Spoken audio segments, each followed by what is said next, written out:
There is a lot of ground to cover. Oh my gosh, I am so pumped for this. It has quickly become one of my favorite places to thrift. This is 1980s tacky goodness. Hello internet friends. This week I went on what I would easily consider one of the largest vintage shopping sprees I think I have ever been on. And I am so excited to share it with you guys because there is a lot of ground to cover. I spent most of my time this week at Savers and Deseret. I will definitely say that has become my two favorite spots when it comes to thrifting in Vegas. Deseret has some of the best vintage that I have ever come across. And personally, I think that's saying a lot because I came from Los Angeles thrifting to Vegas thrifting, and I really thought this place was going to be quite the disappointment when it came to just overall vintage in general. But Vegas has not let me down, and I am very thankful for that. Okay, so without further ado, let's start talking about some of the stuff that I picked up. So like I said, I started out in Savers. My first Savers pickup was this beautiful Royal Hawaiian maxi dress. There's like a specific category of brands that I look for when it comes from like 1970s vintage Hawaiian print dresses, and this is definitely one of those brands that I will never pass on. Royal Hawaiian always does really good. Comps on this were anywhere from like $100 to $150, and I think the print and the colorful patterns on it alone just brings up the value tenfold. I also found this Alberto Macali, I think is how you say that brand. It's actually still a current brand, so you can very easily find this brand out in the wild when you're thrifting, but very rarely do I find the vintage label of this brand. So I was very excited about this one. The only bummer on it is I do need to fix the straps. It is missing a button, so that's going to be a very easy quick fix, but I think for now, while I'm styling it, I will just do like a little wraparound with the neck and make it into a halter. Problem solved, crisis averted. This one's gonna be a difficult one to part ways with because this is, you don't come across items like this in this condition very often.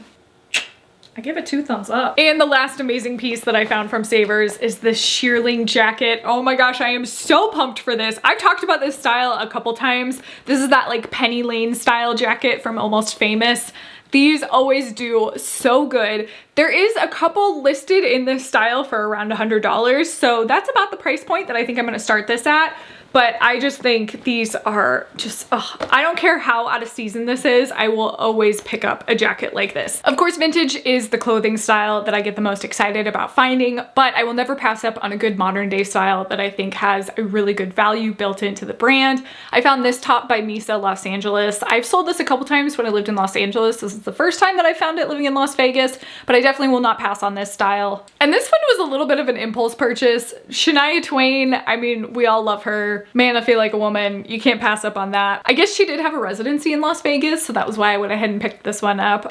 And we all know I am desperately on the hunt for a good denim maxi skirt. That is like all the rage right now. I'm seeing them everywhere, and although I have kind of hesitated on if I like the style or not, I did find this Reformation mini skirt. Not a maxi skirt, but I still think there's some value built into this piece. And the last piece was this Eileen West dress. I always get excited about finding Eileen West, although not every dress by this brand does really well. I personally like to pick up anything with like really pretty embroidery on it. That was all for my Savers haul. Of course, I always like to spend a little extra time in home goods. I didn't find anything particular this week, but I also have been spending quite a bit of time in the book section. I have been finding so many different series. I think with the book section, specifically in Savers, they tend to get a lot of books from retail stores. So I think like Target donates to them and maybe even Walmart, but I feel like there's a lot of current books that I'm finding there lately. I found the Outlander series, I found the Bridgerton series. Can you guys tell that I am completely single?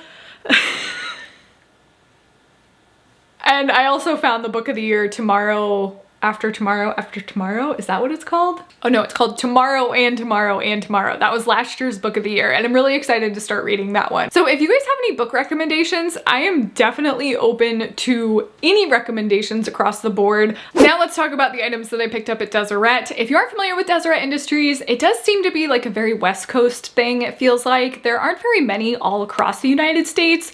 I think it starts in Utah and like Arizona and then just kind of goes over. Kind of limited, but it has quickly become one of my favorite places to thrift, like I mentioned before. The vintage there is just so good, and it's a very like particular style. Like, I'll just say if you're looking for cottagecore, Deseret is the place to go. I did find a couple of specific pieces to resell that are modern day pieces, like this torrid dress. This was a Disney Pixar Little Bo Peep collaboration from Toy Story. And you guys know how I am about Disney. I will never pass on anything that I specifically think would be perfect for Disney bounding. Okay, this is pretty cool. I just found a vintage bullet bra. Never found one of these before. I did end up passing on this bullet bra, and the reason was because eBay is so specific about selling lingerie these days, so I didn't really want to mess with that platform. And then when I looked at Poshmark, like, it was just kind of all over the place, and I don't know why, but lately there was a time and place in my career reselling where I really did enjoy picking up lingerie, but it just isn't something that seems to be like a niche that I gravitate towards. There's still a lot of money that can be made in this style clothing, but for me personally, I just decided to pass on this. Okay, moving right along, let's talk about these cottage core pieces. These were 3 of my favorite pieces just because they are so like spring perfect. Okay, this one maybe isn't too spring perfect because it is a little bit like heavy nylon-esque fabric, but overall I just could not pass on this. Like, this is 1980s tacky goodness, and I say that with every bit of me truly loving anything that is tacky, okay? I have no idea what this went with. Like, I feel like this was very much a costume or like a stage thing, but overall, I just could not pass up on this. This is just like a sweet little 1970s number. I just, you know, these don't make a ton of money. Like, we're talking 20 bucks, but I couldn't pass on this just because it's so cute with the little ruffles and frills. I don't know, a small part of me might keep or hold on to this for a little bit. And then the last piece, I was a little bummed. Clearly I had Bo Peep on my mind because of that Disney Pixar piece that I picked up, but the elastic on this actually was quite a bit more blown out than I thought. So I don't know. I mean, I might try and see if I can fix it. You can always hear when elastic blows out. This will be good ASMR. Like, you can hear it stretching and crinkling, and then, you know, the moment you stretch it out, it just loses all shape. So either I have to replace the elastic on it or just sell it as is, but I just thought it was so cute. And like I said, Bo Peep was definitely on my mind. If you guys watched last week's video, you might have noticed that I am a little bit obsessed with denim lately. I don't know what switched in my head. I was like, I need to find some denim clothes. And I feel like, even though I'm not turning this into a separate video, I do feel like this is a little bit of a redemption video. Oh my god, these are probably the coolest jeans I think I've ever found. Look at those. Oh, that's definitely coming home with me. First and foremost, these I'm not keeping for myself. These will definitely be going in my shop. But you guys know how obsessed I am with baby cherubs. This Newport News denim jeans, I almost screamed when I found these. They were so good, and they were just like hanging on a rack too, like out in the open, so easy to see. I was so surprised that nobody grabbed these. If you watched my last video, you know that I specifically mentioned thrifting denim jeans that are made in the USA. Those are always top quality, and I found some Levi's 501s made in the USA, so I think these are gonna do really well. I'm actually not gonna keep these for myself, but I was just so stoked to find these just because they fit that exact thing that I said. Keep an eye out for these. The pants that I will be keeping for myself is the brand Bis. I love finding this brand. I found it a couple times in my career, and it's definitely just like a very, I would say maybe login look is how I would describe it. Like almost avant-garde login look. I feel like that maybe goes together, but also doesn't go together at the same time. She's got movement. She does the swishing. These pants are so good.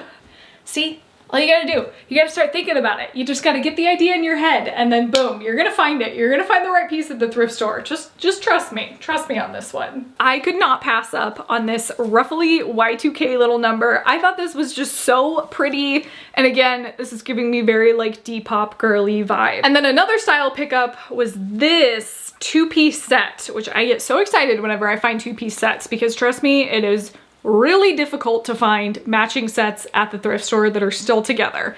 And this, I feel like somebody's gonna get this and wear this to a festival. This is 1010% festival style. To the max. I just thought this was so cute from the 1970s. Definitely one of those like muumuu style tunic dresses. This is just perfect for that like spring summer transition where the weather's not too hot. I feel like I'm quoting Miss Congeniality right now. To say April 25th because it's not too hot, not too cold. All you need is a light jacket. And last but not least, let's talk about some shoes. I don't do shoes very often, but when I do, it's for good reason. These bad boys. I felt like I probably watch way too much of Greedy Peasant on Instagram because when I saw these, I was like, oh my gosh, tassels. I have to do anything with tassels on it. And they're new with tags, Gianni Beanie. This brand you can find at Dillard's. Yeah, the tassels, man. That was what got me. And this is definitely a 1000% style pickup. This, I feel like if you used to look at Delia's catalogs, you will know and understand why this is a style pickup. I feel like this looks like something you would see on the cover of a Delia's magazine. Okay, you guys, that is it for this week's video. I hope you guys enjoyed this little vintage shopping spree because man, oh man, was it fun for me. And I cannot believe this was only 2 stores. Like that was it, 2 stores and I found all of this good stuff. The vintage this week was fantastic. Chef's kiss. For sure. Thank you so much for watching. If you enjoyed this video, I might have a couple extra for you right here and right here. As always, like, comment, subscribe, and I will see you guys in the next one. Bye.